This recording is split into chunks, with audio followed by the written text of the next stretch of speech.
There is a place that is spoken about only in whispers, a dark area that spawns the beginnings of urban legends, a place where anything can happen and usually does.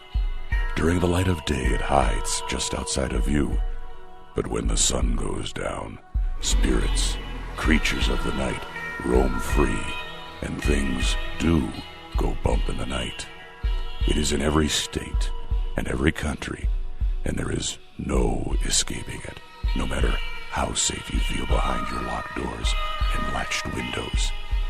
So we invite you to turn down the lights and turn up your radio while we join Dave Schrader and Tim Dennis, your hosts, on a journey into the darkness on the edge of town.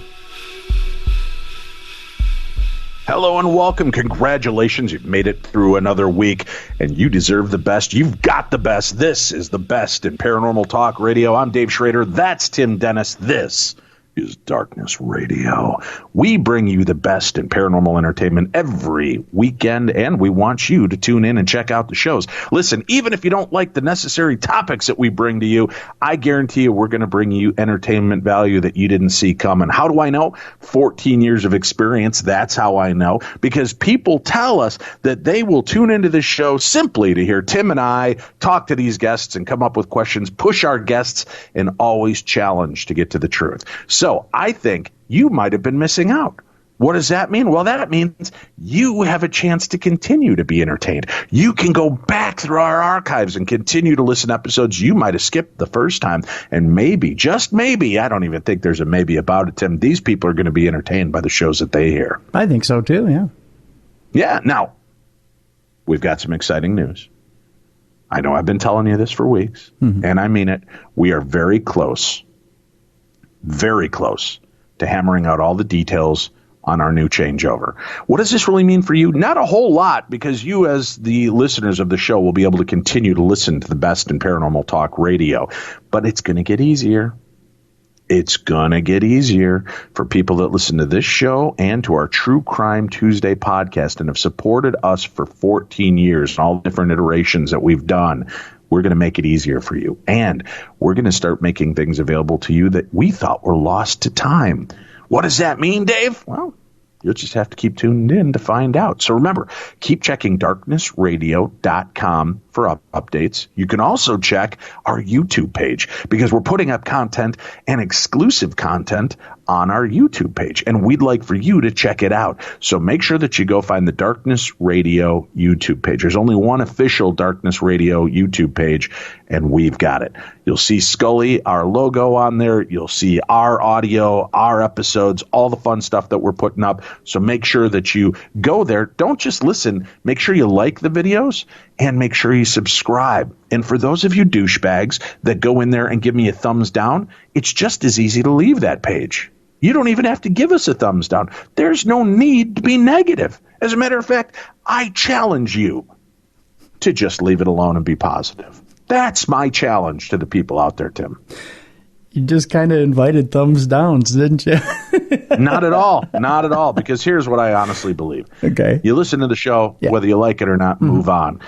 The majority speaks. For the one or two thumbs down we get hundreds and thousands of emails, messages, private messages, social media comments about how much they love the show. Our show's not for everybody. I mean, it is for everybody, but it's just not for douchebags. That's all I've got to say, Tim. I'm just putting that out there. Oh, okay. Huh. Yeah. Interesting. Exciting stuff, huh? Yeah. So, boy. Let's get started, Tim. All right. Let's get started, Tim. Here's the deal. We've got a movie review. Okay. Are you ready for this? I'm ready. Listen, growing up, I believe in the golden age of television. I'm not talking Father Knows Best and the Ozzie and Harriet show and Leave It to Beaver, which was grand television.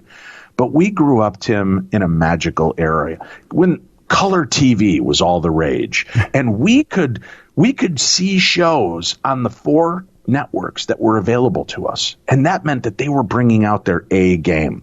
And Tim, when I say Friday nights to you, obviously Dukes of Hazzard comes to mind, right? Oh, yes, yeah. When I say Saturday nights, there were only two kings of television on Saturday nights: The Love Boat and Fantasy Island. Now, they have tried to reboot both unsuccessfully on television. Yeah. They did a crazy reboot of Fantasy Island, which I went along with on the ride to see. Malcolm McDowell starring as Mr. Rourke, kind of a reboot of the series with a darker edge and a darker tone. And I couldn't buy into it. I just didn't enjoy it as much. Yeah. Right? Yeah. But Blumhouse, the people that have brought us the paranormal, what are the Conjuring movies and Annabelle and all these other great movies, they took a stab at Fantasy Island, reintroducing the movie series to a whole new generation and doing it in a feature film presentation. I got to tell you, I was excited knowing that this show was in the hands of Blumhouse. I figured this could be epic. It wasn't epic, Tim. This actually works as kind of a precursor to the Fantasy Island TV series. Really? So we get a little bit of a backstory of why Rourke is on Fantasy Island and what his role is there. And this movie didn't know what it wanted to be. It promises you chills and thrills and terror, and it delivers some interesting twists and turns. But the acting, to me, is very two-dimensional. I got to say this, Tim.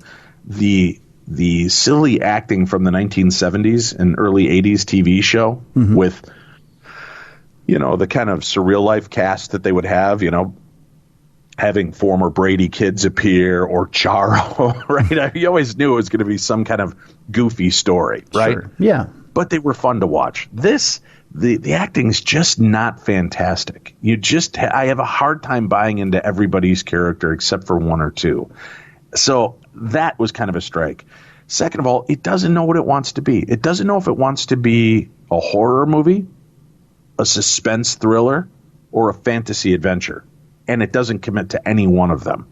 And then it gives you this twist at the end that leads you to believe, this could be the beginning of the Fantasy Island TV show.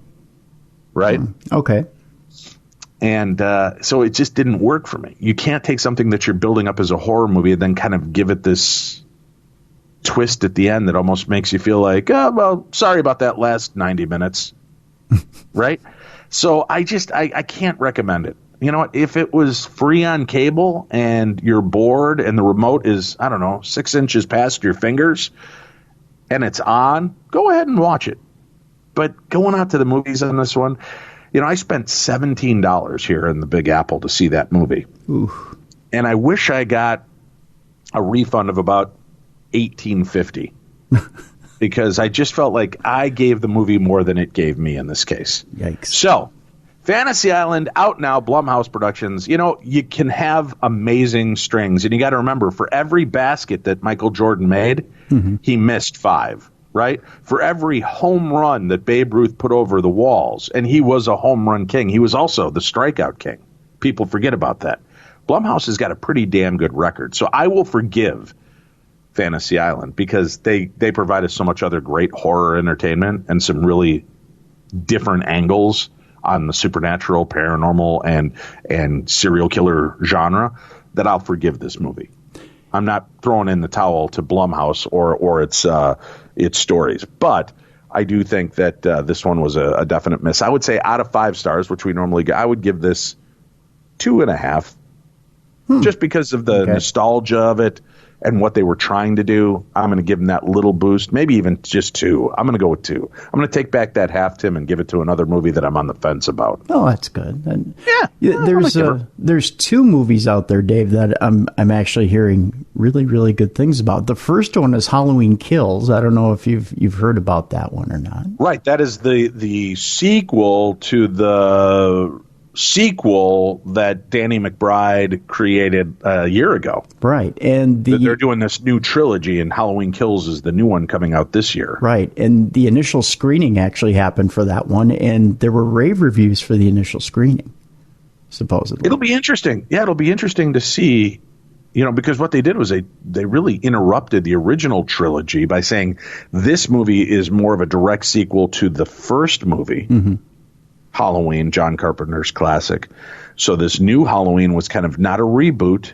It was the reimagined sequel that we always wanted, right? And then this is going to carry on that storyline through 2 more movies. And at least they were up front. We're doing a full trilogy. You're going to get a full. I appreciate that up front. It wasn't a cash grab like we'll see how this one does. Right. I love that they committed straight out. We're going to do 3 movies. You're going to get this full story, and here it goes. So I'll play along. I did not like the Rob Zombie versions. Yeah. I thought they were garbage and didn't need to be told. Right. Now, the backstory that he wrote, I thought was garbage.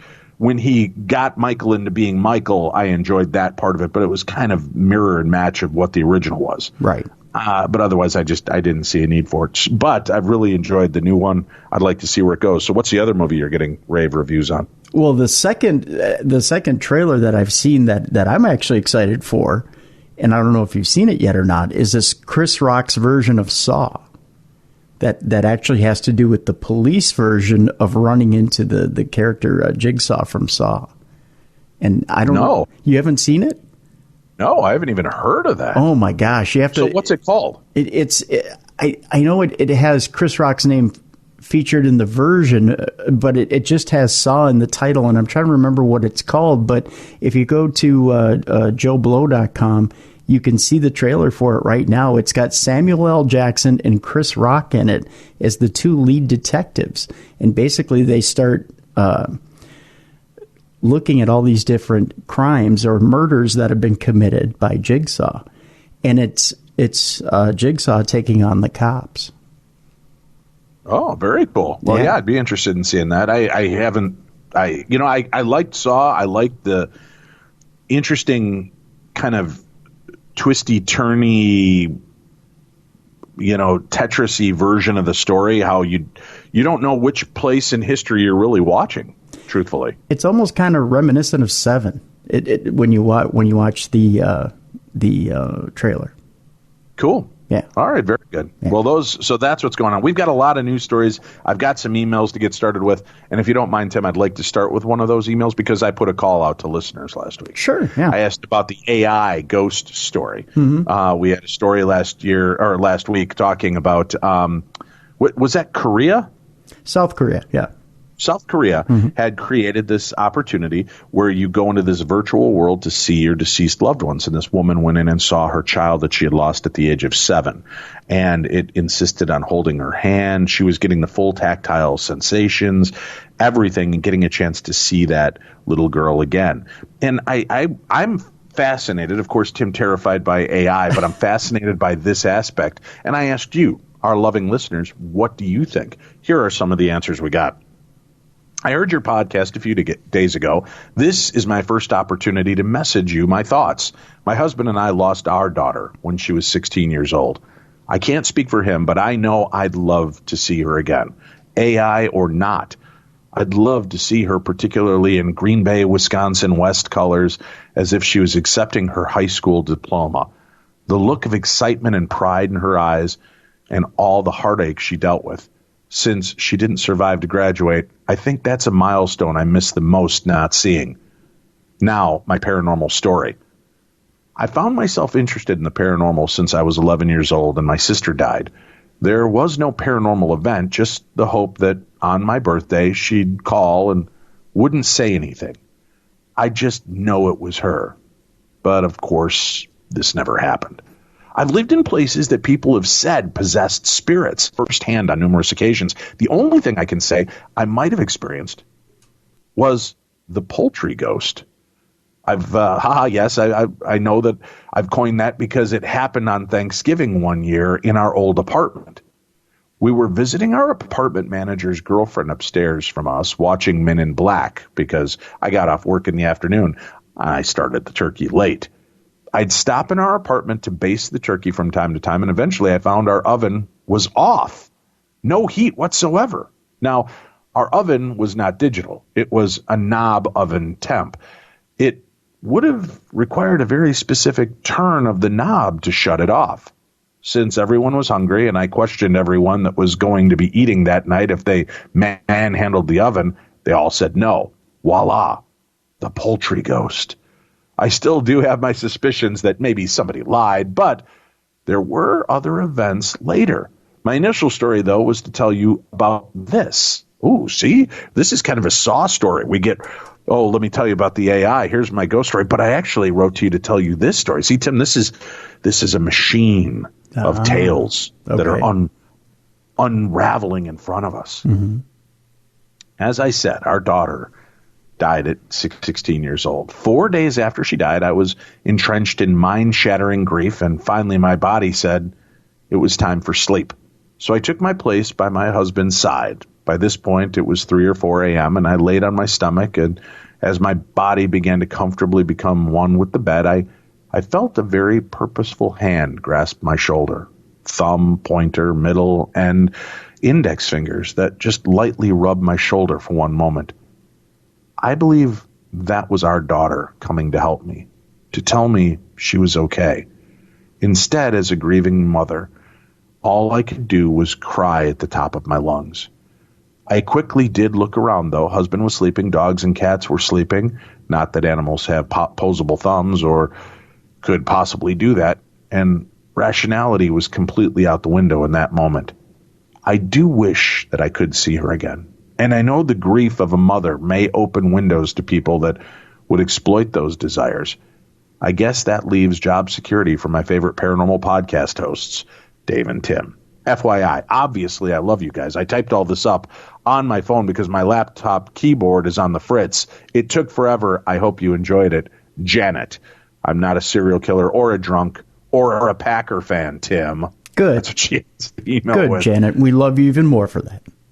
Janet, thank you for sharing your story. We do appreciate that. And we are sorry for your loss. And I'll tell you, I understand what you're saying about people exploiting, but I will also tell you, if you're ever looking to make a connection, SpiritArtcom.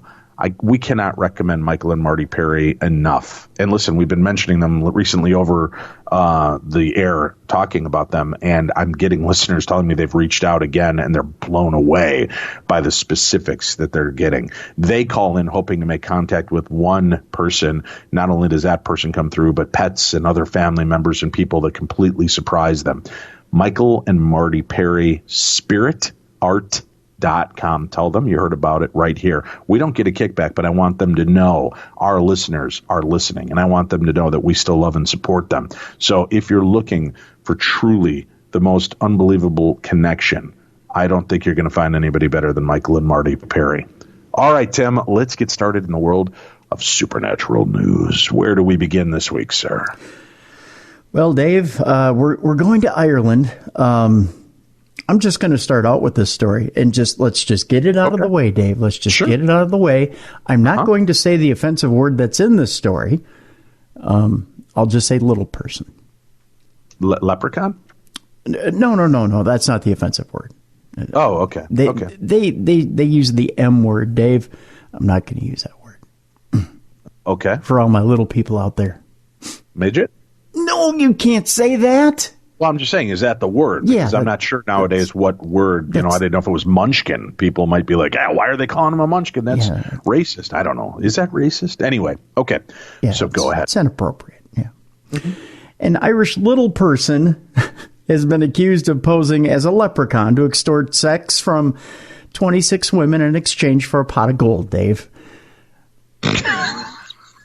What? I didn't know that this was a scam, but evidently it works. Okay. Well, obviously, I know how Tim's going to be dressing up this St. Patrick's Day. I'll be going in to saw off my legs later this week. A 3'4" tall Irishman was arrested for allegedly taking advantage of credulous women by posing as a leprechaun and extorting sexual favors in exchange for a fictional pot of gold. He didn't even have to have the whole pot of gold, Dave. It was just fictional. He just promised it would be there, hidden at the end of a rainbow. 29-year-old Connor O'Byrne was arrested at his Dublin residence by the Garda, I believe it's Shochana? I don't know. According to the Irish National Police, according to the police spokesman Seamus Murphy, Mr. O'Byrne used a rather unusual stratagem to cheat both tourists and naive locals to get sexual favors from them. The victims all said he dressed up like a leprechaun and said he had a huge pot filled with gold coins hidden at the end of a rainbow that he was willing to offer for sex. Yep. Surprisingly, that rather far-fetched scam fooled dozens. Not just one or two, Dave. Not just 6 to 10. Dozens. What? Dozens of gullible women. 12s of people? 12s. So dozens meaning 24 to 36, I'm guessing. Yeah. It says here 26, to be exact, victims, Dave, have already filed complaints with the Garda. But investigators believe the real number of victims could be over, I hope you're sitting down, 200 or even 300, Dave. What? This is a racket right here. How big a shillelagh does this leprechaun wield, Tim? Evidently quite a big one, Dave. There's got to be quite a big pot of gold at the end of this guy's shillelagh, Tim. Holy Christmas. To put it mildly. Many of these women were extremely naive and vulnerable, is the quote. Some even cried when we told them that leprechauns don't really exist. Aww. They're going to need somebody to comfort them, Dave, and I will be there in their time of need. You're a good man, Tim. I don't care what everybody else online says about you. You're a good man. I try. While searching through his house, the police found 6 different leprechaun costumes. So he had a costume change in there, Dave, halfway through, as every good entertainer does, as well as a few ancient gold coins he used to prove the existence of his pot and lure his victims. Oh, so he had props. Uh-huh. Yeah. You've slept with a leprechaun for some pot before, haven't you? Well, I misunderstood the name of what pot actually meant. Obviously. Yeah. Mr. Connor faces a total of 64 criminal charges. You read that right, and I did too. Jeez. 64 criminal charges, including 26 accusations of embezzlement, 18 charges of sexual abuse, and 8 charges of fraud. Oh, boy. Wait, only 8 charges of fraud? Well, yeah, evidently. You can overdo the fraud, I guess. I had no idea. Holy cow. Yeah. Wow. According to investigators, a number of accusations could easily double or even triple over the next few days. They're still making up their mind. If found guilty on all the charges, he already faces a sentence of life in prison and a fine of £75,000. His trial is expected to begin in March at the Dublin Criminal Court of Justice, just in time for St. Patrick's Day. There you go. Jeez. Oh, my God, dude. Unbelievable. People are bonkers. Who would come on. I don't listen. I'm going to go on record as saying, listen, I don't like to have anybody feel like they've been taken advantage of. Right. Yeah. But if you're dumb enough to have sex with a small person claiming to be a leprechaun with a pot of gold, you kind of get what you got coming. And I mean that both literally and figuratively, Tim. Well, that I don't know. There's dumb, and then there's all kinds of special dumb, and those possibly 200 to 300 people have issues if they bought into that. I will give Connor O'Byrne this. He does kind of look like a shorter version of Mick Hucknall from Simply Red. Oh, well, he's got that going for him. Yeah, so maybe that was part of it. Maybe he was slightly dashing. I guess. Why not? Why not give it a roll? Let's go back to the emails, shall we? Hello, Mr. Schrader and Mr. Dennis. I've started my email very formally, as my feelings on this are very serious. All right. I lost my dad to multiple cancers near the end of 2013, and I still miss him every day. Recently, just 2 weeks ago, we also had to put down one of our dogs due to sudden and quick illness that had her whole body shutting down. I know they're together and they loved each other so much, as you can see by the attached photos below. But I would give anything. Yes, Tim, anything. It says that in parentheses. To be able to talk to my dad again. And I even more so to be able to hug my baby girl pupper and let her know how much she was loved and how much she's missed. Our dogs are our children, as my husband and I were not able to have kids. So we know that she had a good life with us, but she was taken away too soon. So no, I do not think that it's creepy to be able to see a lost loved one again. And yes, I would love the opportunity to just feel one of my dad's hugs again and have my beautiful girl pupper give my face a happy lick. This touched me deeply when I was listening to your show, and I'm crying while I type this. I know AI freaks you out, Tim, but it's not all evil. And if it can give someone comfort to people at moments like this, then I say bring it on. Less the subliminal advertising messages, of course. Thank you, Dashing Dave and Tremendous Tim, for all that you do and the conversations that you start. And that comes from Natalie in Australia. That's, again, we're so sorry for your loss. And you're right. I mean, it's a beautiful aspect. And Tim, I got to tell you, speaking of Australia, I've got to make one quick mention. I got, and I don't know if you saw this message, but I got a really interesting message through social media the other day. Mm-hmm. And I screen capped it and posted it because sometimes you don't hear back. And, we speculate, we, put things out to the universe and to our great listeners all across the world in hopes that good things will happen. And sometimes you just never know. But Michelle Nicole wrote to me on Twitter, and she posted this openly at Divine Veritas 7. She says, Schrader, ever since you and Tim did that intention business for Australia, it hasn't stopped raining. My lawn was dead. Now the endless amount of grass growing has broken my lawnmower. Think a show is needed on this topic. That's pretty amazing. And I have heard from other listeners in Australia that have told me the same thing. Alana Smith says, legit, it hasn't stopped raining, and now it's flooding. It's been a wild ride here. Many of the listeners are saying just how awesome it is and what they're seeing. Of course, you've got a couple of the naysayers who, are just complaining that now there's so much rain that there's some flooding issues. We don't want that either, but certainly the land needed a good soaking. And for those of you that sent out that intention, maybe now just take a moment and pull it back. Imagine Australia green and lush and pull back those clouds for now. So if you put those intentions out there, sometimes we put the intentions there and like the end of a Ouija board session, you forget to close it down. So it's always important, and I'll walk you through that next time when we do an intention experiment. When you put out that image, put it out there, and then a few days later, pull it back so that way the work happens and then pulls back. But congratulations to our amazing Army of Darkness for pulling together with that intention experiment. I know that, it was a little too late in a lot of instances, but hopefully it helped to stave off some of the massive destruction that took place. So, Dave, I'm wondering if I can bring up one point on this whole AI story. And it's very much rooted in reality. We do the AI bit for the show. But this is one point that's very much rooted in reality. One of the things that I tried to bring up during that show. And it has to do with the recent Equifax hacking here in the United States.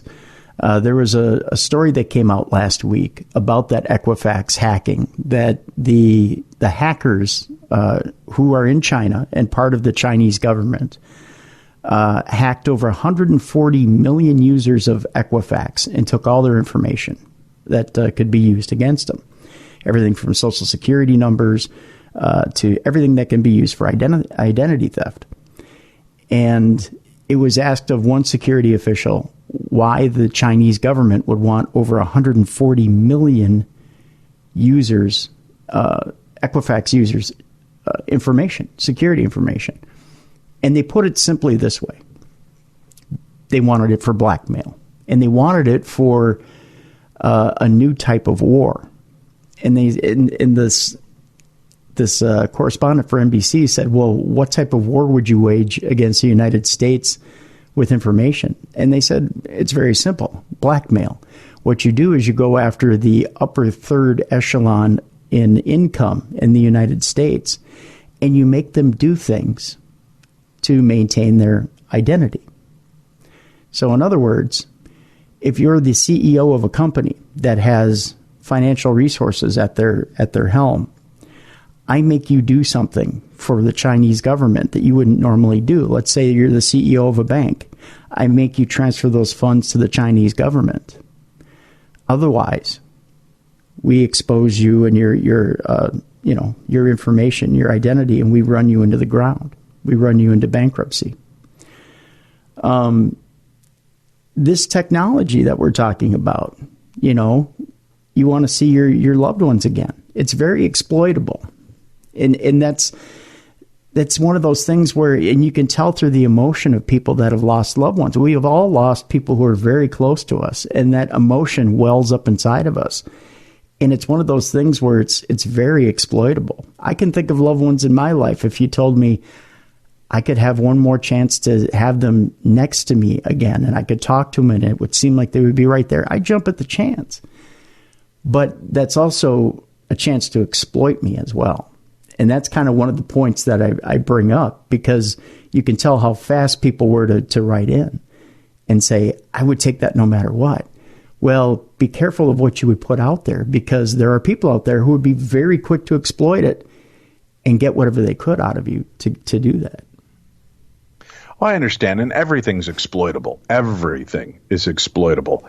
And especially with what they know about us. I mean, we all post about our losses and our loves and joys on social media. So, any one of these things could be twisted, turned, and put back on us. But, in these instances, if there's a way to help grieving that's maybe healthier than even therapy, by giving people that chance to see and hold hands with a loved one once more, to hear words come from their mouth, or to just be in their presence, I understand that allure. I get what you're saying on it as well, but I guess I'm going to remain more on the optimistic side of human nature, that, the overall effect of healing will be better for those people than any of the negative that may come from it. All right. We need to take a quick break. We'll be right back with more of the best in Paranormal Talk Radio. This is Darkness Radio. Every 2 minutes, an American is sexually assaulted.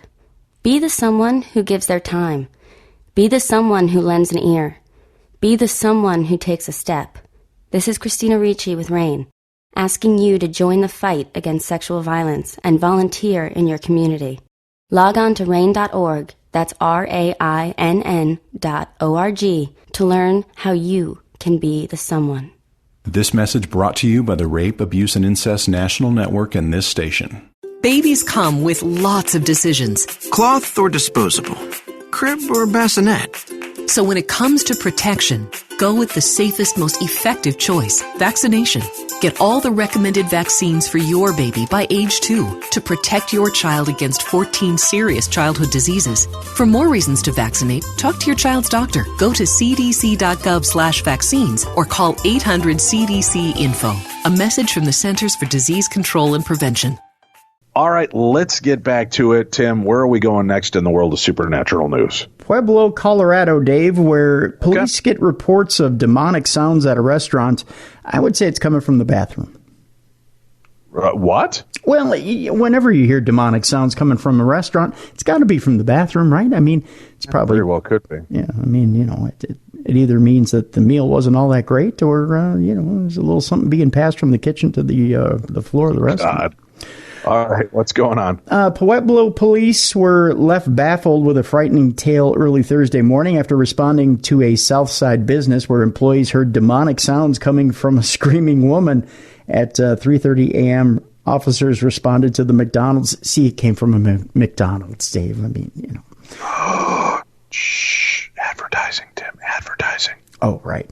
Near the intersection of Pueblo Boulevard and Northern Avenue, according to a tweet from Captain Tom Rummel. Employees also told officers that aside from the screams, they heard someone speaking in a strange language and barking.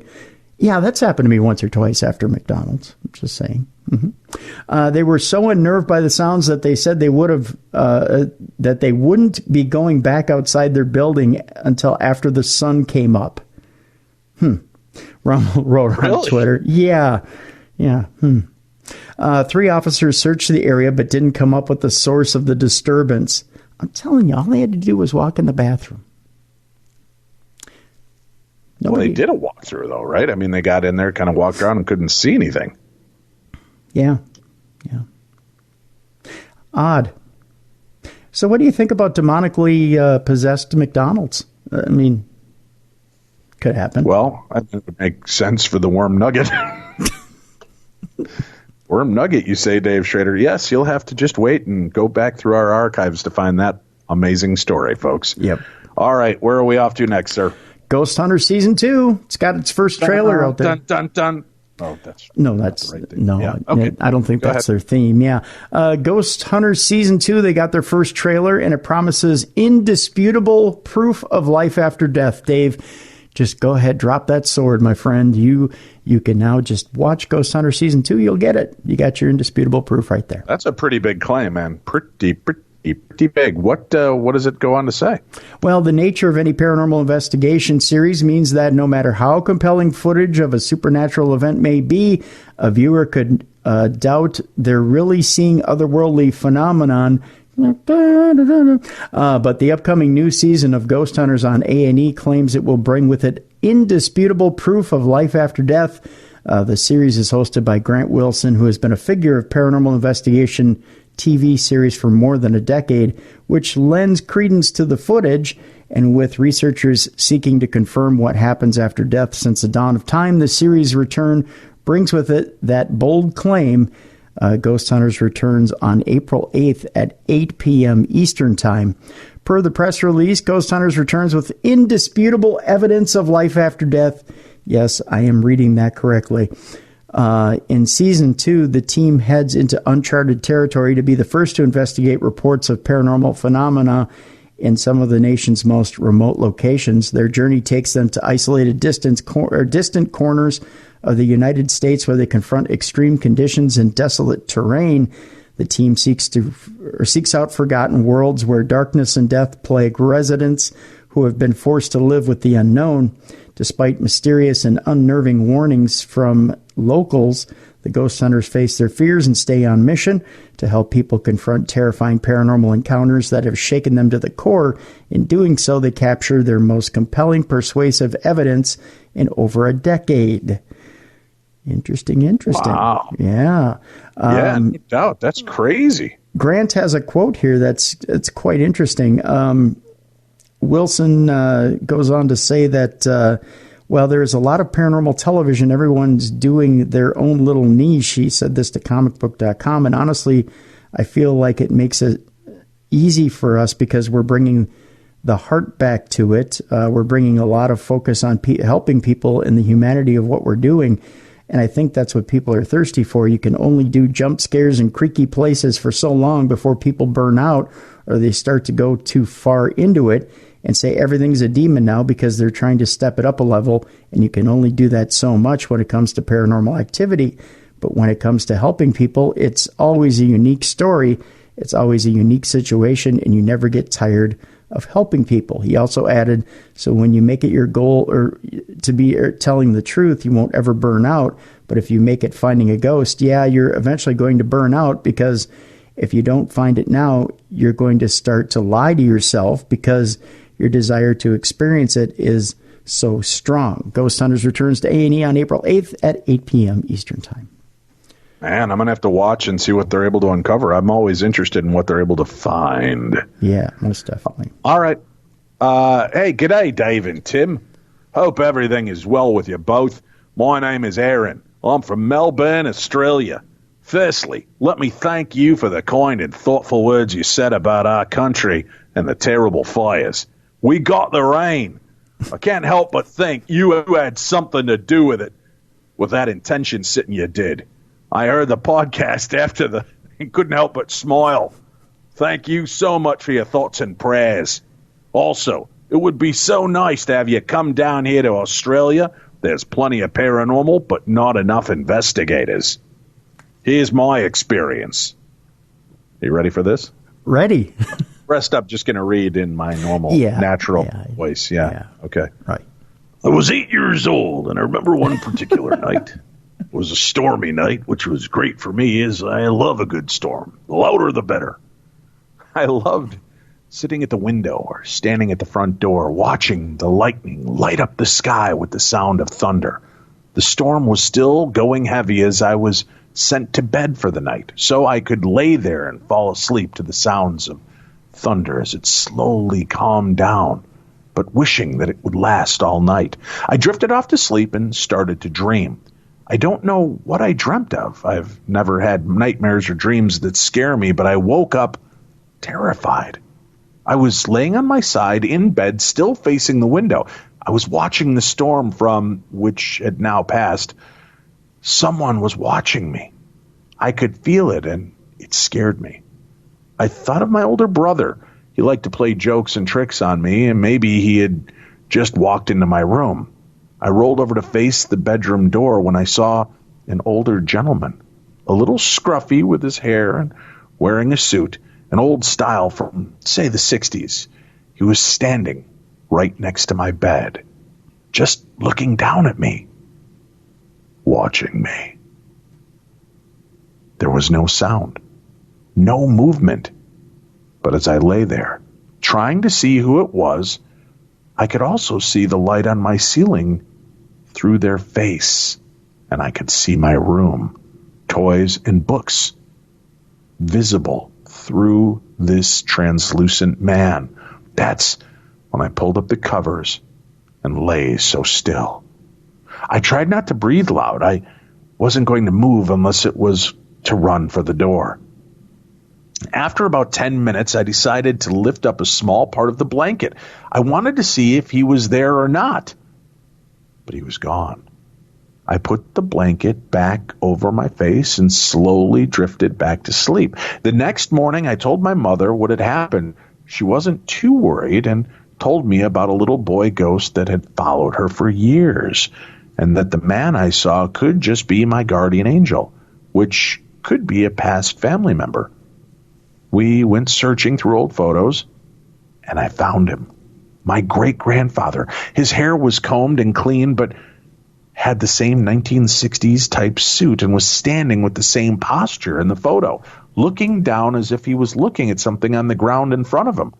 I knew straight away that's who was in my room last night. My mother told me who he was, and he had died in the late 60s, about 10 years before I was born. He had been sick with cancer, but always wore a suit. Well, that's the first of many strange things in my life. At one point, we lived in a house that had an underlying stream flowing down from an Aboriginal burial site. Ooh, I wouldn't drink that water, Tim. No, not at all.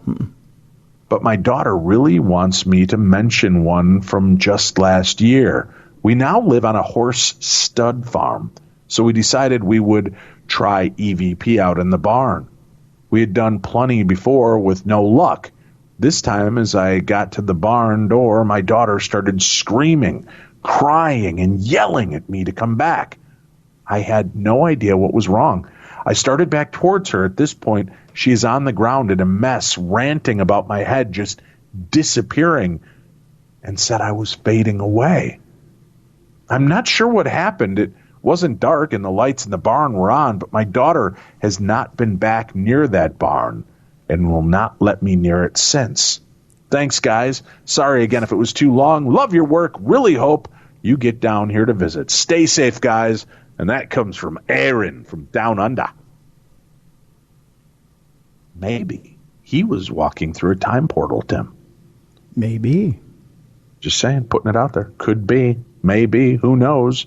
Tim, where are we off to next in the exciting world of supernatural news? Fall River, Massachusetts, Dave, where the Lizzie Borden Museum is now offering special night tours. Ooh, fancy. We've been there. I've been there. I haven't been there, Dave. Yeah, I've been there twice, so it's like we were both there then. Sure. Yeah. I'll take that. Sure. Yeah. Fall River, Massachusetts is where we head, Dave, when the sun sets at the Lizzie Borden Bed and Breakfast Museum in Fall River. Tours are usually reserved for guests who are brave enough to reserve a room overnight, but the museum, which is the site of an unsolved double homicide from August of 1892, began hosting night tours for everyone about a year ago, with the latest to be held Wednesday starting at 6:30 p.m. Day tours last about an hour, however, with night tours often continuing late into the night and include more access to the home. The night tour is so much longer than the day tour. Sue Vickery, who has worked at the museum for at least 10 years and serves as a tour guide as well as a character actor, told NBC 10 News. At night, we walk you through room to room, and we give you the history, and then we talk about any paranormal happenings in the house, she said. Andrew and Abby Borden were discovered bludgeoned to death in their home on 2nd Street 128 years ago. Lizzie was the prime suspect, with investigators trying and failing to prove that she killed her father and stepmother. Authorities said that they found several weapons in the basement of the home, including a hatchet head with a broken handle, along with a few axes. The evening tour does include the basement, and a lot of people want to see the basement, another staff member told NBC 10. Guests said Vickery, commas are important there, are also usually eager to witness paranormal activity. She said the house is believed to be haunted. When I'm the night tour guide, I usually tell my own experiences, Vickery said. I have lots of pictures and recordings on my cell phone that I'll play throughout the different rooms for the guests. But who haunts the house, you may ask? Since the murders, Lizzie, along with the other suspects who were all ruled out, died. She passed away from pneumonia in 1927. I'm fascinated with the history of the case, and I'm also fascinated with the paranormal, so to be able to do both at once in the home is pretty awesome for me, Vickery said. I just love it. I'm fascinated with the history of the case, and I'm also fascinated with the paranormal, so to be able to do both, it's on there twice, Dave. That's how much she loves it. That's a lot. I'm not going to lie. That's a lot. That's a lot. That's a huge amount. Authorities reported that Andrew was killed at approximately 11 a.m. while Abby was killed about an hour and a half prior. He received 10 to 11 blows to his head, and Abby was struck about 19 times. Andrew was found dead on a sofa on the first floor of the house, and Abby was face down upstairs in the guest bedroom. If you're into history, there's nothing like being in the house and hearing the stories told in the rooms that it took place in, Vickery said. You get more of a sense of what might have been going on and which doors were locked and how close people were exactly to the events going on that morning. Vickery also performs as a character actor during tours. She and other staffers reenact the moments after the murder. I've played different characters in the past, she said. I don't mind playing Abby. I don't have to say anything. I just lay there. There's a joke there, I know. Yeah, she added I'll leave that one alone, too. Yeah. She added that the other actors are all awesome, such as Carol Ann Shogi, who plays Lizzie, Michael Shogi, who serves as one of the detectives, and Danielle Cabral, who plays a variety of characters during the last 9 years, including Emma Borden, Lizzie's older sister. Danielle said she has had her fair share of encounters. One of the things that sticks out the most was would be coming up the back stairs into the master bedroom where Mr. and Mrs. Borden slept. Cabral told NBC 10, I actually walked into a shadow and I covered my face because I thought I was going to walk into somebody. That's not all. She also went on to say, I've personally heard footsteps coming up and down the stairs. I've heard people talking to each other and doors slamming. Sometimes things go missing or they get moved around the house, but it kind of messes with your head. Like, did that really just happen, or did I just happen to misplace that? Joey Radza, who portrays John Morse in the reenactments, shared similar sentiments.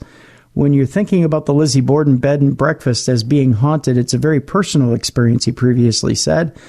People tell their story about what's happened in the house, and the haunting is a very personal one. The house seems to touch people in different ways. Some people see things, some people hear things, some people get feelings. And one way or another, I have no doubt that if you're here, something sometime will happen to you. To learn more about the Lizzie Borden Bed and Breakfast Museum or how to purchase tickets, you simply go to lizzie-borden.com. So there you go.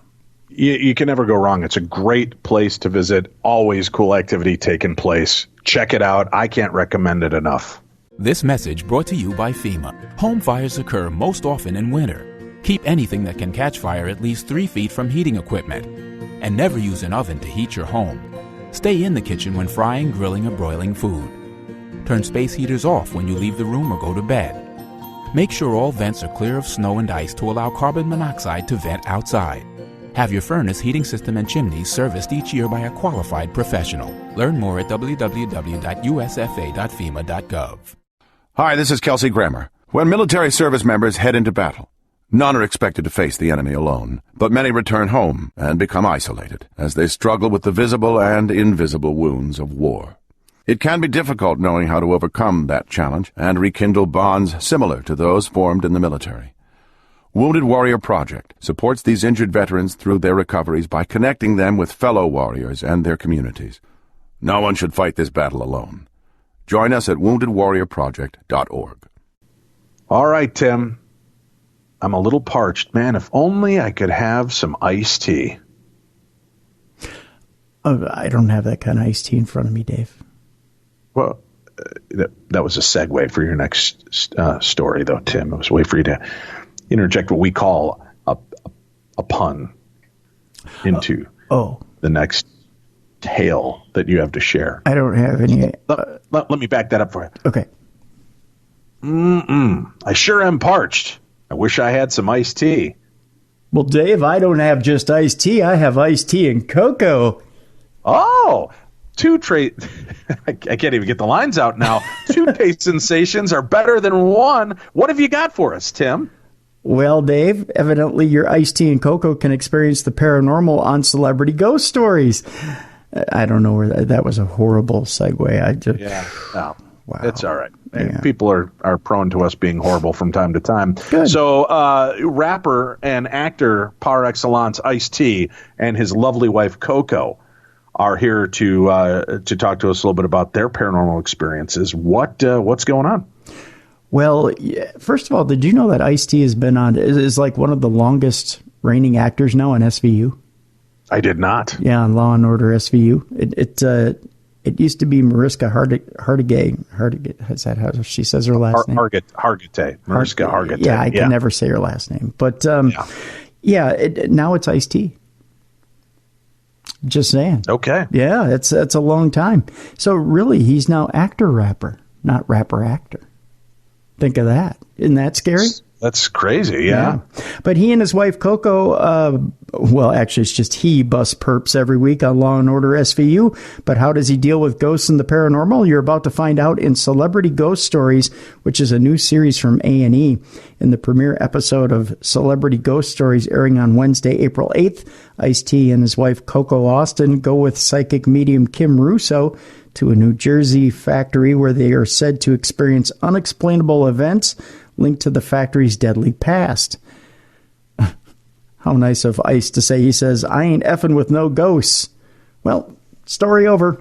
I'm just kidding. Yeah. But at least he's open and honest about it. He's setting that intention, which we've talked about is how important it really is, Tim. It is, yeah. Ice says that in the exclusive trailer. Ice, who recently celebrated his 450th episode of Law & Order SVU, considers himself a skeptic, but will that change after his experience with Kim Russo? According to A&E, each week the series brings celebrities back to the sites of their previous paranormal experiences for an unfiltered, emotional, and sometimes terrifying reunion with the ghosts of their past. Other celebrities going on paranormal adventures with Kim Russo include Paula Abdul, Terry Bradshaw, the star of the upcoming series of The Bradshaw Bunch. I had no idea Terry Bradshaw had a new project. Taye Diggs, Kelly Osbourne, and the Real Housewives of Atlanta star Nene Leakes.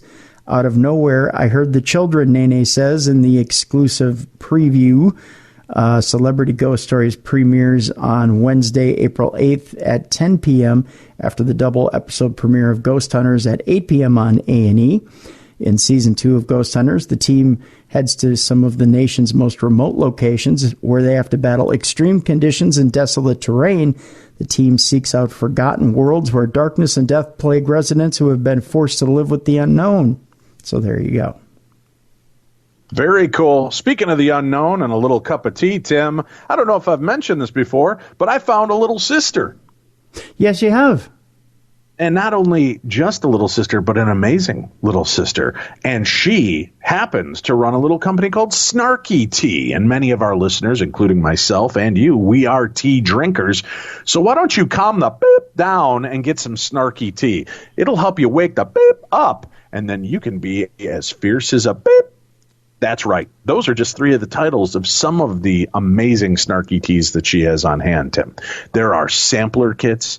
There is straight up wake the beep up tea, calm the beep down tea. You can find fierce beep tea, namaste mother beep tea, and get your ass in bed tea, Tim. There are teas for everything. How about getting your beep together? That's right. She's even got a tea for that. How do I know, Tim? Because I'm not only her brother, I'm also a subscriber. I get the tea. You get the tea. Let's all get the tea. Go check out snarkytea.com. Where are we going next in the world of supernatural news, Mr. Dennis? Randolph-Macon College, Dave, where some unexplained hauntings have been not quite explained. Oh, a little school spirit, you say? A little school spirit, yes. Okay. Randolph-Macon College is a tiny ancient university half an hour north of Richmond, and has played host to more than its share of paranormal incidents over the years. The quote is, "I think there's something in the building." Well, of course there is. Spirit apparitions, ghosts, and the unknown. Some people believe that there is something in this world that we cannot fully explain. College campuses around the Richmond area have a deeply rooted history, which contributes to reports of paranormal occurrences around those campuses. Ashland's Randolph-Macon College is no exception. It seems like everyone at the private college knows at least one story of people experiencing something unexplainable. James Scanlon, a former professor at Randolph-Macon, has said that he experienced a presence in one of the buildings on the campus. In fact, he says he's seen it multiple times. Something would appear in his view and then move from right to left down the upstairs hallway of the Washington Franklin building, which holds a few offices for teachers, 2 classrooms, and a large open room for social events, but is usually quiet and empty. This happened to Professor Scanlon a few times, but he usually brushed it off as if it was just his imagination. Then one normal Sunday afternoon around 2 or 3 p.m., Scanlon got tired of reading and started out of his office door into the hallway. As he looked through the slit in the doorway and into the hallway of Washington Franklin Hall, he felt there was something. He saw it pass from right to left, or as if someone was walking by. It looked grainy, like a mist, he said. It looked like a San Francisco fog, but it had a defined edge. He was shocked and began looking around the building for someone or something that could have caused what he had seen, but he found nothing. When you eliminate the impossible, whatever remains, however improbable, must be the truth. The Sherlock Holmes quote is a line that Professor Scanlon used when referring to his experience. It could not have been his mind playing tricks on him. It was the middle of the day and he was stone cold sober. It could not have been a cloud of dust because he saw a clear edge around the figure, and it could not have been a person because no one was there. Whatever remains, however improbable, must be the truth. Later, when he mentioned this story to his co-workers, Scanlon expected his friends to poke fun at him. Instead, he found that other professors who worked in the Washington Franklin building had experienced the same things that he had. Some of the professors' experiences were enough to give them goosebumps all over their bodies. On another occasion, Scanlon mentioned that a young football player had snuck into Washington Franklin Hall to play the Rosewood Steinway piano located in the Franklin room. The building was locked, and people suspected that he had snuck in through a secret passageway under the building. As he sat down to play a song at the piano, he felt a tingling on his arm. Scanlon said that the football player looked up, and sitting there was a man staring at him, in a building that was hard to get into. And Buzzy looked away and looked back, and the man was gone. He ran out of the building to his fraternity house, and his fraternity brother said that he was white as a sheet, Scanlon said. Imagine a normal night on a college campus, and you hop into bed and get ready to fall asleep, and however, as you fall asleep, something or someone grabs you by your ankles, almost pulling you out of bed. When you look up to Sounded like most nights at college for you and I. That's true. When you look up to see who is there, you see a man standing over you. That's where we separate, right there. Yeah. You scream. There was that one night, but everybody experimented in college. Am I right? Well, yeah. You scream for help, but when you look again, the man is gone. This story, straight out of a horror movie, occurred on the Randolph-Macon campus. It was retold by another Randolph-Macon professor, Jack Trammell, who heard it from a student. Apparently, the story goes, after her experience with this haunting night, the student asked her mother to come stay in the house for a night. And when the mother was there that night, she had a similar experience to her daughter. She was awoken that night, and standing over her bed was a man with the same appearance that her daughter had described. They may have been dreams or minds playing tricks on them, but since these incidents occurred, people have not lived in this house on the outskirts of the Randolph-Macon's campus. News stories about ghosts on Randolph-Macon's campus pop up every month or so. Some seem fake, like they were made up. However, there are many stories that involve the same figures appearing in the same places on campus. These occurrences tend to get more attention, and these recurring spirits often get names of their own. One of the most frequently seen is referred to as the Woman in White. Directly adjacent to the fountain in the center of Randolph-Macon's campus is a large U-shaped dormitory building, Mary Branch Hall. At one point, the basement of this building had been condemned. There was always an odd feeling that came over you when you were alone in the building, experiencing its dim lights, bone-white walls, and a building full of history. It is said that one night a girl who was getting ready for bed headed to the bathroom to brush her teeth. When she entered the bathroom, she spotted a woman wearing something white next to her in the bathroom mirror's reflection. When she finished brushing her teeth and turned to leave, the woman was gone, even though she had seen the woman in the reflection of the mirror just before she turned to leave. Thankfully, most of the experiences people have reported with the Woman in White are friendly in nature, even if they are a little creepy. There are many theories about who this woman is. One of the most popular is that she is the ghost of a student that hung herself somewhere in the building and now roams the halls looking for a friend. Even though there are some that are more obscure and unknown than others, most college campuses have ghost stories. Exploring college campuses and finding the deep history that exists there can land you right in the middle of a ghost story of your own. Remember, if these types of things are happening to you, even if they seem unlikely, when you eliminate the impossible, whatever remains, however improbable, it must be the truth. And next up,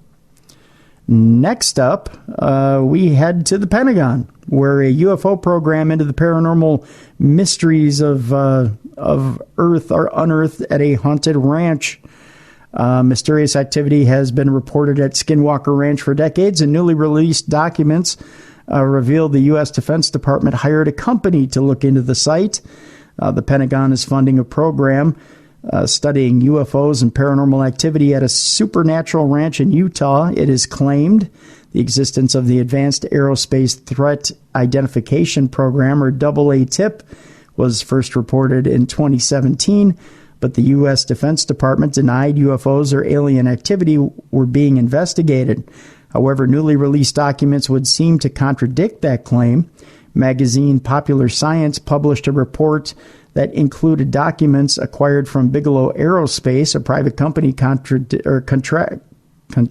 to conduct work on behalf of the AATIP. They indicated the $22 million program has indeed been studying UFOs and other paranormal phenomena. One of Bigelow's reports doesn't mention the AATIP by name, but explores claims surrounding the notorious Sherman Ranch, better known as Skinwalker Ranch, and was produced at the same time the company is conducting its work for the Pentagon. Skinwalker is the Native American term for a shape-shifting evil spirit that lives in forests. The cattle ranch outside the town of Ballard, Utah, has been the subject of speculation about paranormal and potential alien activity. Terry Sherman moved there with his wife Gwen and their 2 children in 1994. They only stayed 18 months, during which time they reported seeing mysterious crop circles and lights appearing in the air. They also say they saw mysterious large animals that seemed resistant to gunshot wounds. Some of their cattle were mutilated, while some of it vanished entirely. The family became so frightened they sold the 512-acre ranch in 1996 and went to the media with their stories, which attracted the attention of hotel entrepreneur Robert Bigelow, a man with a fascination with the paranormal. He went on to found Bigelow in 1999. The company's report, which was published on Friday at the Skinwalker Ranch, is a possible laboratory for studying other intelligences and possible interdimensional phenomenon.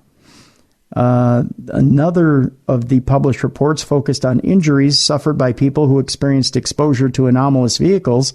However, its author told Popular Mechanics that the report provides no evidence for extraterrestrial or non-human technologies.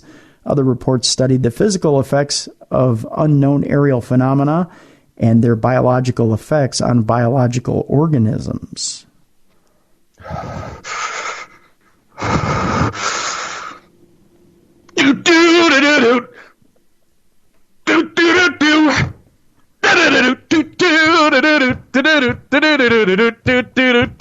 I think you were screwing with me in that whole damn story. I don't believe that word appeared that many times, Tim. You just kept plugging it in because you knew I was doing my best to break this habit, and you won't allow it. Phenomena. Knock it off. Come on, we got work to do. Hi, guys. I love you both equally, so no one gets top billing here. Ooh. Wow. I like that. Yeah, all right. I'll take that answer, although I know you love me a little bit more. I have an experience I would like to share with you about my sister's mother-in-law, Mary Lou, a wonderful lady. She passed last fall, and she's very much missed. Last October, Mary Lou suffered a stroke for the second time. This second one was bad. After the stroke, she was put on palliative care. My brother-in-law, Tony, was so unsure of what this meant, what he should expect, and what his choices were. This was not the first time Tony had been through a family member's illness and inevitable passing. You see, Tony lost his sister and father several years ago. His sister went first. Her name was Anne Marie. She passed young after a second bout with breast cancer. After the passing of Tony's dad and sister, my whole family opened our hearts to Mary Lou to make sure she never felt alone. She was invited every holiday party, even if my sister and Tony could not make it. Mary Lou and I shared a special bond also. I always used to tell her that I wished she was my mother-in-law, and I would say, I'm not Anne Marie, but please think of me as just another daughter.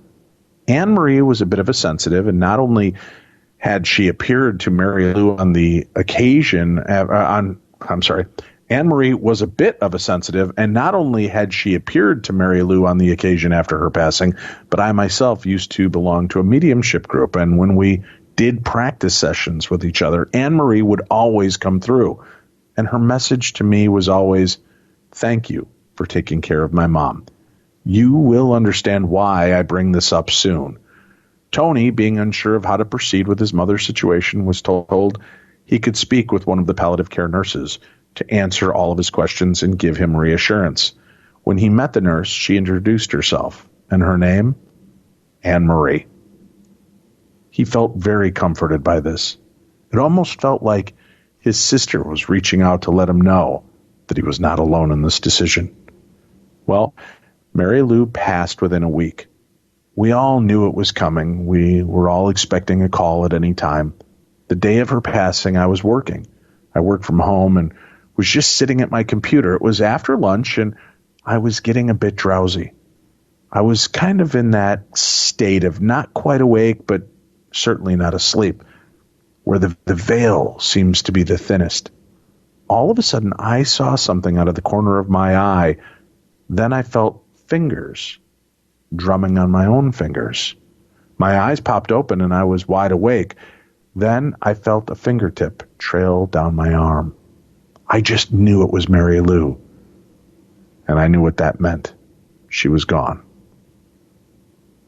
But she had dropped in to say goodbye. Later that afternoon, I got the call that Mary Lou had indeed passed that morning. Later that night, I got an email.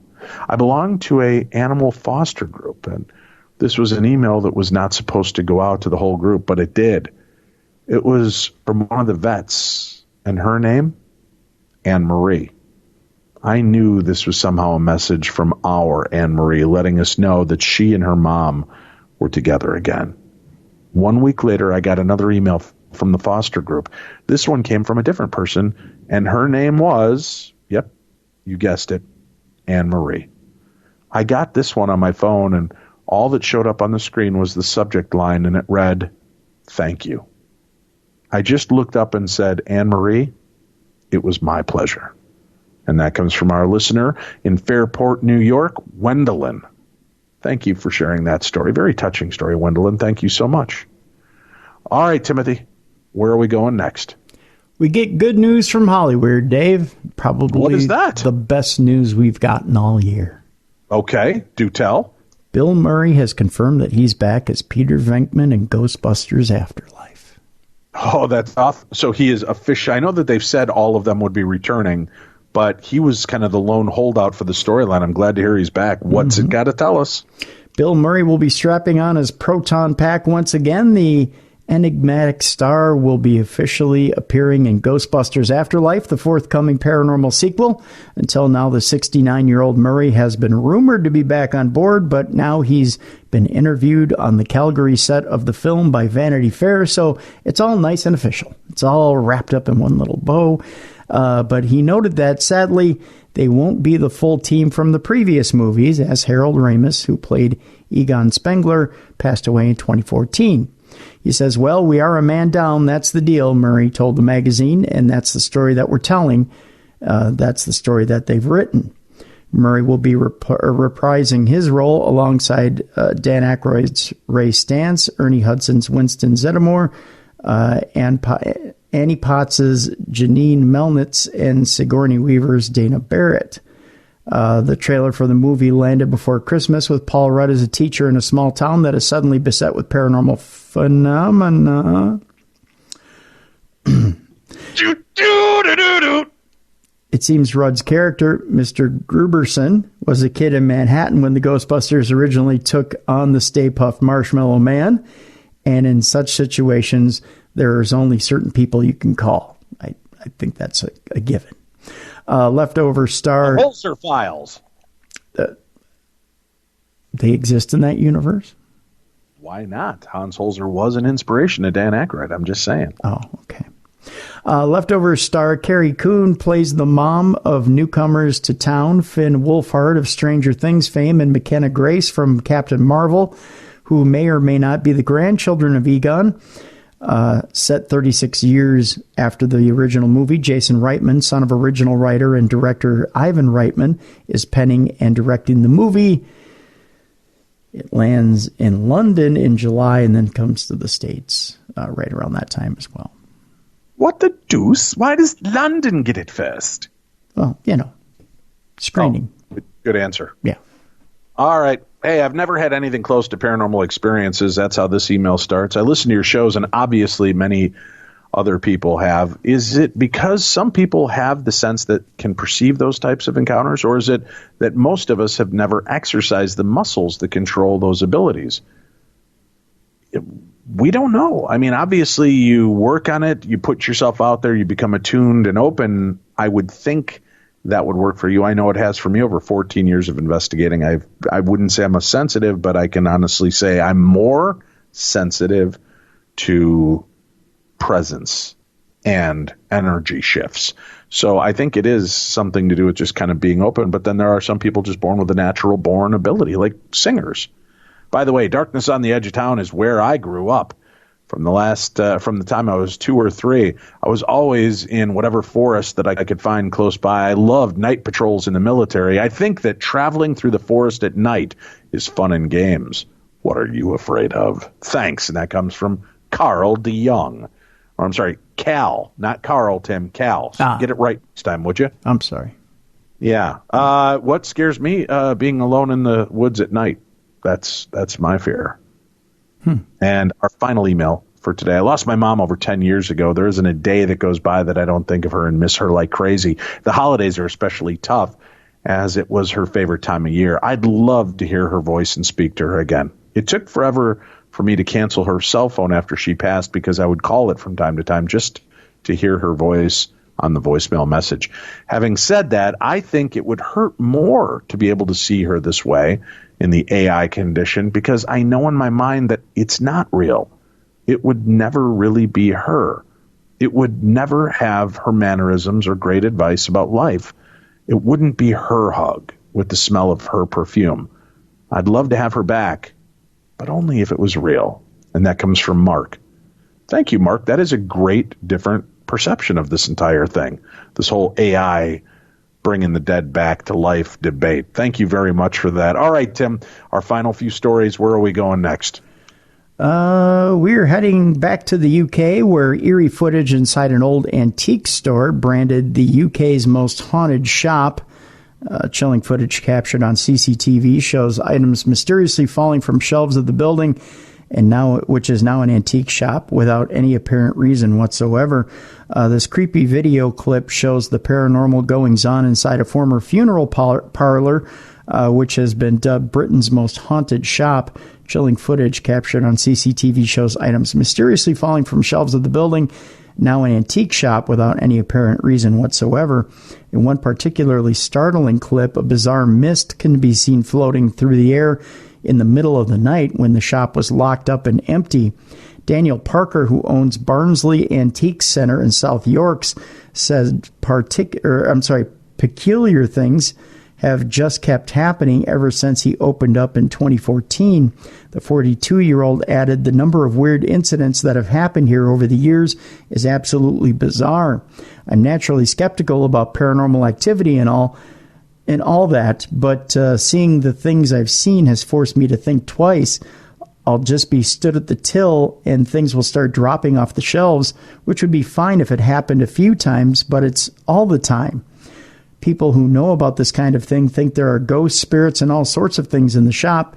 It's all very strange. Daniel's shop is inside a building dating back to the 19th century, which once housed a funeral parlor, which some would say explains the mysterious goings-on. Before selling antiques in the building, the building was a store selling baby clothes and equipment, and in the years gone by, there was a graveyard over the road. Daniel said the first time he noticed something out of the ordinary was before the shop was officially opened, when an electrician was doing some wiring work. He added, the guy rang me up and said there was smashed glass all over the floor. I couldn't explain how it got there, so I went in and had a look at the CCTV. That's when I saw the cabinet explode. It was the strangest thing I'd ever seen. What could possibly have happened? Daniel scoured his cameras for a sign of a break-in or a projectile being thrown, but couldn't find anything explaining why the glass had smashed. Since then, dozens more strange things have happened, including a heavy skull falling from a shelf to the ground and mysterious mist floating through the air. Daniel describes himself as a skeptic, but said the sheer number of inexplicable incidents has forced him to think twice. A medium who heard about the shop on social media got in touch with the owner and arranged to spend the night there to carry out some tests. According to Daniel, the medium, uncovered the spirits of two small children inside the store. Some believe that these spirits are responsible for things falling off the shelves because they're running around and playing games. Another believer has sensed the soul of an old man who has fallen on hard times inside the store, although Daniel isn't sure. He said, I'm inclined to say that none of that is true, but to be honest, I have no other explanation for what has been happening. Before opening up, I was a complete non-believer, but now I'm half and half. Maybe all the talk about ghosts and ghouls is right. Who knows? There you go. He just Good seems commitment. Who knows? Seems befuddled. Hey, folks, we normally will do your phone calls. I just want to mix it up a little bit since we had so many people responding to the AI question this week. So we do take your phone calls, and you can call in, share your stories at 651-300-4977. You have up to 3 minutes to leave us your story. There was a story last week, Tim. A lot of people think that somehow we misedited it. There was no true ending to the story. Perhaps you could explain dramatic pause and effect to our listeners. Yeah, the story just ended where it ended. It ended when the lights went out, and that was it. That was the end of the story. I didn't edit it that way. I didn't stop the story that way. I didn't cut the story off. That's like it was dramatic. Boom. It was. Then you don't know what happened. Your imagination might be worse than what truly happened. But that's what happened, folks. Yeah, the lights went out. So that was it. Give us a call. Share your story. But Dave, my story's longer than 3 minutes. Well, then call back in. Just say continuing my story and go right back into it. Tim will edit and cut them together and make them one cohesive tale. 651-300-4977, our Voices from Beyond voicemail. Thank you for the great cards and letters you've been sending to us. And if you have haunted items you want out of your house, you want to get rid of them, you can also send those to us at Darkness Radio at P.O. Box 22321, Eagan, Minnesota. That's EAGAN, Minnesota 55122. So again, that's P.O. Box 22321, Eagan, EAGAN, Minnesota 55122. If you want to send letters, messages, Tim, maybe they want to send you candies and cookies. Sure. Maybe a piece of their ear, Van Gogh style. Whoa. Anything that they want, you could send, just direct it to which one of us you want to have it, and we will open those packages, letters, and more. So that's the best way to reach us.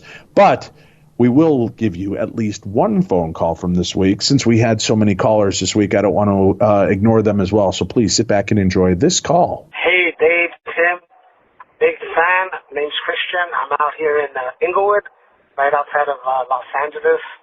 Been listening for a while. First time I call. I have a bunch of things to share, but I'm only going to focus on one today. This happened when I was around 15. I'm 38 now. We lived in an old building. It was so old it shook when people ran up the stairs. But, there had been some deaths in there. I know one death was a little kid that drowned in the pool next to one of the apartments. But you just always had a weird vibe. Things would get moved around. We'd leave the house for the weekend and come back and the radio would be on full blast. Or, we'd be gone for the weekend and the neighbors would tell us that they could hear people like running around, playing, bouncing the ball. It is worth noting we lived on the second floor, apartment 9, never forget, apartment 9. Anyway, the story that I'm going to share, I was home alone. I was around 15. My parents had gone out. They were out and about with my 2 younger brothers. Now, in my family, we always been very open about paranormal stuff. We don't shy away from ghosts or conversations like that. But that particular night, I wasn't really watching anything scary. I wasn't reading anything scary. I was actually watching Comedy Central, some like random stand-up comedian, so my mind was far from that. And so I'm on the couch watching TV, and at the time our bedroom door had a busted hinge. The top hinge was broken, so in order for you to open the door, you kind of had to lift it, and as you pushed it open, it made a loud scraping sound. Well, I have this thing where whenever I'm home alone, I close all the doors and windows. So before I started watching TV, I just closed the door, all the windows. I'm watching TV. It's maybe like 7 in the afternoon. It's already dark. And I hear the door open. And when I look up, the door's open, like 5-6 inches. It's just open, and I freak out. So I jump up, and I'm legitimately scared. Like my heart's racing, and I'm literally thinking, what the hell? Like, how did this happen? But then, I realized it's windy outside, and so I just kind of go through the logical explanations. It's windy. The door wasn't closed properly. No big deal.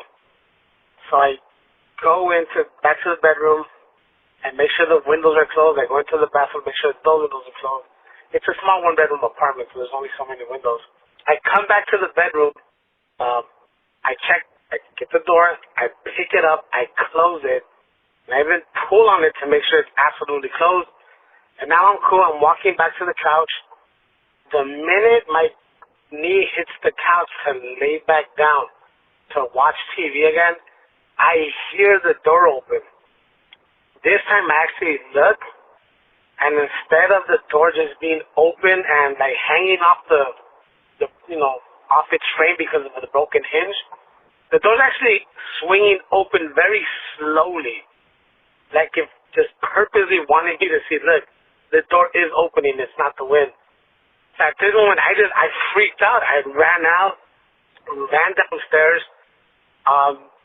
Again, there's an old building, and it shook. A few of my neighbors came out, And they were like, what's wrong? And I was just freaking out, like, someone opened the door, someone opened the door. And I was like, what are you talking about? Someone opened the door. So some of my neighbors were kind of rough characters. They ran in thinking someone might have broken in or whatnot. And they walk around, they don't see anyone, they don't find anyone. I finally calmed down, and I explained what happened. And my neighbor in apartment 8, who at the time was an older black gentleman, he just kind of said, yeah, you know what, like, I hear weird noises from your apartment when you guys aren't there, so, yeah, just, be careful. Some holy water or something. But that was, I think, the first, experience I had that literally just scared the hell out of me. I mean, I literally ran. I was so freaked out, and it took me a while to kind of feel comfortable again, but now once things started to happen again, I wasn't as afraid. I think I became more curious and just kind of, if something would happen, I would sit there and then observe and just kind of ask, what do you want? What do you need? Which probably isn't a good idea. But, yeah, I forget that particular one because it was like my very first on my own experience. I had a few others, with other people. We experienced it together, but it's like the first time I had one on my own. And I'll never forget it. I mean, to this day, I tell people and they say I'm lying or I'm crazy, but if anyone can give me a logical explanation for a door with a busted hinge, top hinge, to open on its own and keep straight up, keep upright, and keep swinging open without, any, I don't know, it just seems unreasonable. Anyway, guys, love the show. Love what you. All right, Tim. Our final news story is upon us. Where are we going this week to wrap up another amazing segment of supernatural news? I figured we ended on a high note, Dave. Why not being almost killed by a Ouija board? Sure. Let's see where that takes us. An exorcist's wife was almost killed by being attacked, or after being attacked by a demon from a Ouija board. Why not? Sure. The Reverend Sean Whittington claimed a malevolent spirit attacked his wife after he performed a seance with a Ouija board while investigating his first ever paranormal case. Yikes. A registered Catholic exorcist and ordained reverend has talked about his first ever paranormal incident he investigated, in which he claims a demon nearly robbed his wife of her life. Reverend Sean Whittington, who is a registered exorcism deliverance minister based in Las Vegas, we had him on the show a few weeks back, told the Beyond Reality podcast that he regretted ever using a Ouija board following the experience. Telling the harrowing tale, he said, unfortunately, the first extremely malevolent case that we came across, I didn't recognize the signs, so I was very stupid and ignorant as to how to properly use a Ouija board or even if they should be used. I don't use them or touch them anymore, but we used a Ouija board in this case, and I did a seance, and I believe now that it caused something to come through and attach to us, and it followed us home that night and took up residence in our home for about 8 weeks. There were dire consequences to this spirit or ghost coming through, adding, if I could do it all over again, I probably wouldn't because I almost lost my wife because of it. She was the one who was the target of the attack. When asked by the host, J.V. Johnson, if the attack was physical, Reverend Sean replied, it was physical, well, everything, but mostly physical. It left her with 3 very rare forms of cancer, and she didn't drink, didn't smoke. She was the healthiest person I knew, no history of cancer in her family. And right after we got this thing out of the home, her attack, or whatever was left over of the attack, came on like dam busters. And within just a few days, she developed a very rare form of tongue cancer, thorax cancer, and thyroid cancer, which spread through the lymph nodes through her neck, and she was expected to die. She had a feeding tube for over a year, and she wasn't expected to live, so I did a lot of crawling on my hands and knees on my prayer chapel many nights while she was basically literally dying at home. Fortunately, Reverend Sean's wife survived, and he continued to do his work and also became ordained as he had promised God when praying for his wife's life. And a lot of those stories are actually detailed in the episode that we did with Sean Whittington. So Reverend Sean Whittington, I believe it's still up as a free episode in the Beyond the Darkness archives. All right, very cool. Well, that's it for this week, kids. We hope you enjoyed a brand new episode of Supernatural News ParaShare. Tomorrow, we've got an unusual guest with an unusual story. Well, that's unique. No, it's not, because if you listen to the best in paranormal talk radio, you get to hear that kind of exciting content every week. What if I said, Tim, aliens and Bigfoot and more? That's what we got on tap for tomorrow. So make sure you tune back into the best in paranormal talk radio. I'm Dave.